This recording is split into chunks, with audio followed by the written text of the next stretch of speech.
থাকো লাইট ভালো করে মারো। লাইট আছে হেলমেটের জন্য তুমি হাত বাঁধলে তুমি বুঝতে পারবে, তোমার হাতে তুমি বুঝতে পারবে। ওয়েট আছে এখন, ওয়েট না থাকলে তো বুঝতে পারবে। রাজশাহীর তানোরে একটি পরিত্যক্ত নলকূপের পাইপের ৩৫ ফিট গভীরে আটকা পড়েছে ২ বছর বয়সী এক শিশু। বুধবার দুপুর ১:৩০টার দিকে উপজেলার পাচন্দর ইউনিয়নের কোয়েলহাট উত্তরপাড়া গ্রামে এই ঘটনা ঘটে।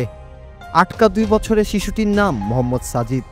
সে উপজেলার পাচন্দর ইউনিয়নের কোয়েলহাট গ্রামের বাসিন্দা রাকিবের ছেলে।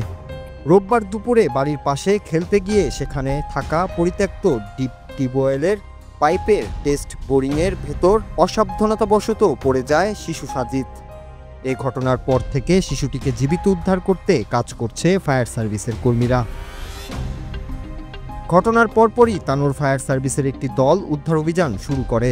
ফায়ার সার্ভিসের কর্মীরা ধারণা করছেন শিশুটি এখনও জীবিত রয়েছে। উদ্ধার তৎপরতা আরও জোরদার করতে রাজশাহী শহর এবং চাঁপাইনবাবগঞ্জ থেকে বিশেষায়িত উদ্ধারকারী দল ঘটনাস্থলে যোগ দিয়েছে।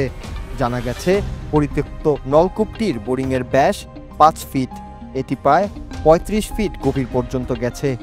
শিশুটি কিছুক্ষণ আগেও সাড়া দিয়েছে বলে জানিয়েছেন ফায়ার সার্ভিসের কর্মকর্তারা। শিশুটিকে জীবিত রাখতে সেখানে অক্সিজেন সরবরাহ করা হচ্ছে।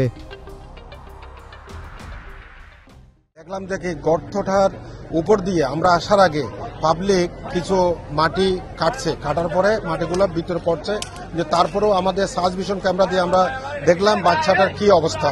তো আমরা যতটুকু দেখছি 35 ফিট নিচে, প্রায় 35 থেকে 40 ফিটে বাচ্চাটা পড়ে আছে।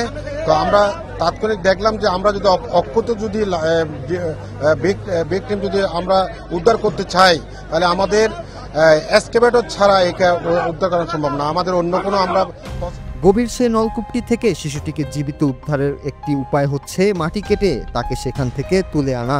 সেই পদ্ধতিতেই শিশুটিকে উদ্ধারের চেষ্টা করছেন ফায়ার সার্ভিসের সদস্যরা।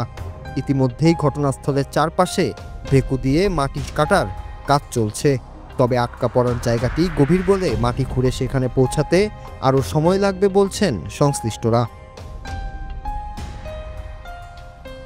শিশুটির পরিবার ও এলাকাবাসীরা নলকূপের আশেপাশে অবস্থান নিয়ে আছেন। দিনভর সেখানে দোয়া করেছেন তারা। এখন সবার প্রত্যাশা একটাই, জীবিত অবস্থায় যেন উদ্ধার করা যায় শিশুটিকে। সে প্রত্যাশা যেন পূরণ হয় তার জন্য সবার দোয়া কামনা করেছেন এলাকাবাসীরা। Nur Raju, Bangla TV news desk.